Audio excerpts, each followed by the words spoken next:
Assalamualaikum warahmatullahi wabarakatuh. Berjumpa kembali teman-teman di channel kita ya Mas Tio KDR. Teman-teman, di kesempatan kali kita akan berbagi informasi kembali ya, masih di seputar rekrutmen teman-teman ya, untuk P3K di tahun 2024 kemarin ya. Nah, di kesempatan kali ini teman-teman kita akan berbagi informasi yang mana di sini ternyata ada edaran terbaru teman-teman ya dari BKN atau Badan Kepegawaian Negara, yang mana kalau kita lihat untuk surat edarannya tertanggal di 14 Januari 2025. Nah, kalau kita lihat teman-teman ada beberapa informasi ya di dalam surat edaran BKN itu ya. Yang pertama ada tambahan kriteria untuk tenaga honorer yang mana nanti bisa diangkat menjadi P3K penuh waktu ataupun menjadi P3K paruh waktu. Nah, berikutnya ternyata ada juga untuk urutan prioritasnya ya, menjadi P3K penuh waktu itu siapa sih yang didulukan, siapa yang menjadi prioritas. Dan berikutnya ada juga terkait dengan optimalisasi teman-teman ya. Jadi ada optimalisasi formasi P3K. Jadi ketika masih ada kebutuhan formasi ya, itu ternyata ada optimalisasi formasi P3K, yang mana di sini tentunya ada urutan prioritasnya, siapa yang akan didahulukan nanti ketika ada optimalisasi formasi dalam P3K nantinya.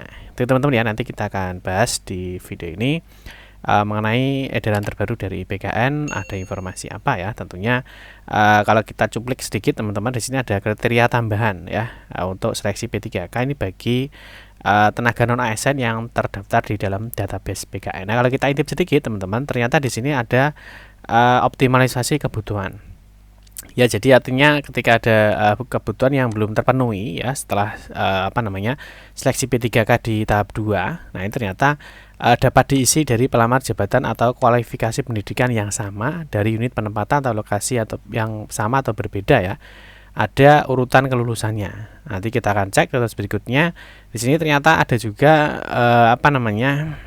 tenaga honorer itu bisa diangkat menjadi P3K paruh waktu, itu ada kriterianya. Jadi harus memenuhi kriteria sebagai berikut ya. Nanti kita akan cek, kita akan bahas mengenai edaran BKN tertanggal 14 Januari 2025. Untuk itu teman-teman bisa simak video ini sampai dengan selesai. Baik rekan-rekan semua, kita ingatkan kembali ya, bagi kalian yang baru pertama kali ya bergabung di channel ini atau mungkin baru melihat channel ini, jangan lupa ya klik tombol like ya, silahkan klik tombol subscribe dan bunyikan lonceng notifikasinya ya, biar Anda selalu mendapatkan informasi pertama kali dari kami. Bagi kalian yang suka membaca berita, silahkan kunjungi saja di laman resmi kita mastiukdr.com. Di sini kita akan berbagi informasi ya, khususnya di seputar dunia pendidikan. Selamat menikmati informasi dari kami dan semoga informasi ini bermanfaat ya untuk kita semua. Oke teman-teman, langsung saja kita bahas untuk edaran terbaru dari BKN tertanggal 14 Januari 2025 ya. Nanti teman-teman bisa cek ya. Di sini ada informasi atau siaran pers ya dari Badan Kepegawaian Negara. Mungkin bagi teman-teman yang belum punya surat edaran, seperti biasa teman-teman bisa cek di laman kita mastiukdr.com gitu ya. Oke, yang pertama teman-teman kita akan cek di sini Badan Kepegawaian Negara atau BKN di sini merilis ya informasi mengenai kriteria tambahan ya.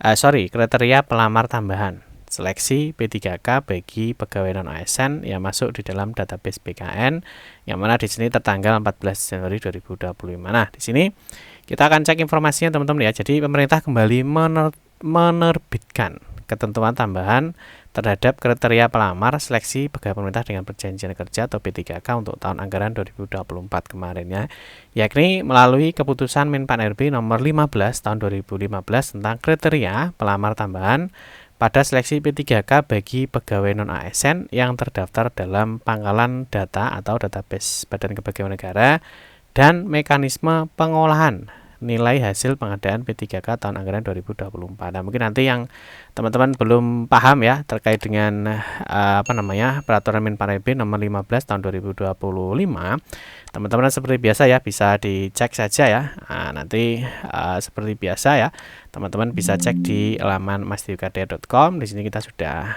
upload ya terkait dengan peraturan Menpan RB nomor 15 tahun 2025.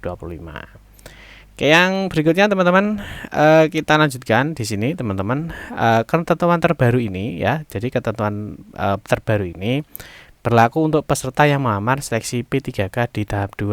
Ya, jadi ingat ya, jadi berlaku untuk pelamar P3K di tahap 2 di instansi tempat bekerja sesuai dengan database PKN dan melamar pada jabatan sesuai kualifikasi pendidikan dan jabatan yang diduduki saat ini.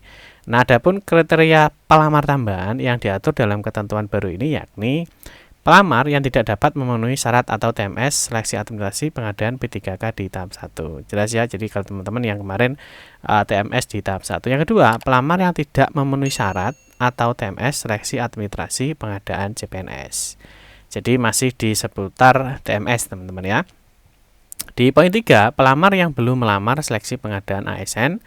Di poin terakhir, pelamar yang memenuhi syarat atau MS seleksi administrasi namun tidak mengikuti seleksi kompetensi pengadaan P3K di tahap 1. Nah, ini ya. Jadi pelamar yang memenuhi syarat, jadi dia sudah ikut pemberkasan ya, dia sudah lolos, namun dia tidak mengikuti tes seleksinya.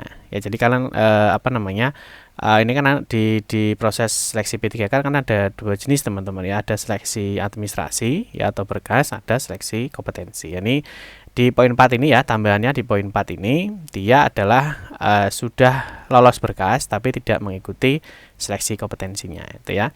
Nah, di samping itu pelamar seleksi P3K di tahap 2 yang memiliki kualifikasi pendidikan tidak sesuai dengan lowongan kebutuhan jabatan dan atau tidak tersedia formasi jabatan dapat melamar pada 4 jenis jabatan berikut. Ini ada kemarin juga disampaikan ada jabatan tampungan ya, bahasanya ada jabatan tampungan. Yang pertama ada pengelola umum operasional, ada operator layanan operasional, ada pengelola layanan operasional dan penata layanan operasional.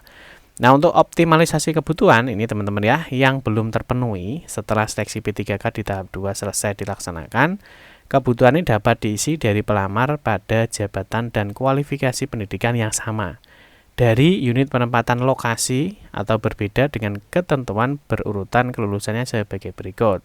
Yang pertama ini adalah pelamar prioritas. Jadi kalian yang masih R2, R3 ya, ini nanti ketika ada optimalisasi kebutuhan formasi ya tentunya yang didahulukan atau prioritasnya adalah ini. Pelamar prioritas ya, ada P1 ya, mungkin di P3K guru ya, di Nakes ada D4 bidan ya, bidan itu ya. Terus berikutnya di poin 2 ada X tenaga honorer kategori 2. Di poin 3 masih ada prioritas adalah pegawai yang terdaftar di dalam database PKN dan aktif bekerja pada instansi pemerintah. Yang nomor 4 adalah pegawai yang aktif bekerja pada instansi pemerintah paling sedikit 2 tahun terakhir secara terus-menerus. Dan di poin 5, lulusan pendidikan profesi guru atau PPG yang terdaftar pada pangkalan data kelulusan PPG di Kementerian Pendidikan Dasar dan Menengah. Nah, selain itu, pegawai non-ASN yang terdaftar dalam database PKN ini dapat diangkat menjadi P3K paruh waktu sesuai dengan surat Menpan RB nomor B239 ya, tertanggal 14 Januari 2025 apabila memenuhi ketentuan sebagai berikut. Nah, ini mungkin yang belum tahu surat edarannya ya. Nah, ini ya, jadi ini ada edaran dari Menpan RB nomor 239 tentang penjelasan pengadaan P3K. Nah, mungkin teman-teman nanti bisa cek saja ya di masdewkadea.com. Di sini kita sudah lampirkan terkait surat edaran dari Menpan RB di nomor 239. Nah, di sini teman-teman di berikutnya mengenai P3K paruh waktu. Nah, apabila memenuhi ketentuan sebagai berikut. Jadi tenaga honorer database PKN itu bisa diangkat menjadi P3K paruh waktu dengan ketentuan yang pertama telah mengikuti seleksi CPNS tahun anggaran 2024 namun tidak lulus. Jadi ini tidak lulus kan ya, bisa tidak lulus administrasi ya. Kalau tidak lulus administrasi kan bisa ikut di tahap 2 ini. Nah, ini tentunya yang tidak lulus ini bisa setelah tes SKD ya ataupun setelah lulus SKB. Ya mungkin dia sudah SKD-nya mungkin lolos tapi SKB-nya tidak lolos. Ini baru teman-teman ya. Nanti kita akan bahas untuk yang di edaran dari Menpan RB di 239 ini tambahan yang baru ya. Jadi telah mengikuti seleksi CPNS namun tidak lulus. Tidak lulus kan ada dua ya, ada administrasi, ada tidak lulus di seleksi. Bisa di SKD, bisa di SKB itu ya. Berikutnya adalah telah mengikuti seluruh tahapan seleksi.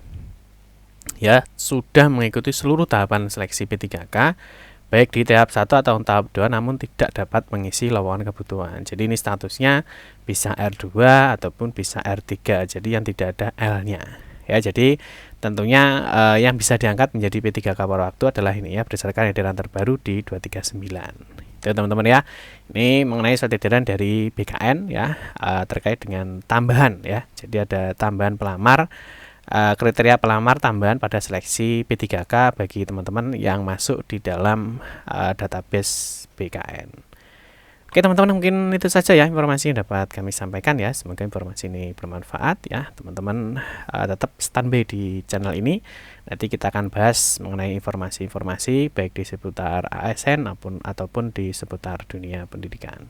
Demikian yang dapat saya sampaikan. Semoga informasi ini bermanfaat. Mohon maaf jika ada salah-salah kata dalam memberikan informasi dan penjelasan. Kita berjumpa kembali di video-video berikutnya. Saya akhiri, wassalamualaikum warahmatullahi wabarakatuh.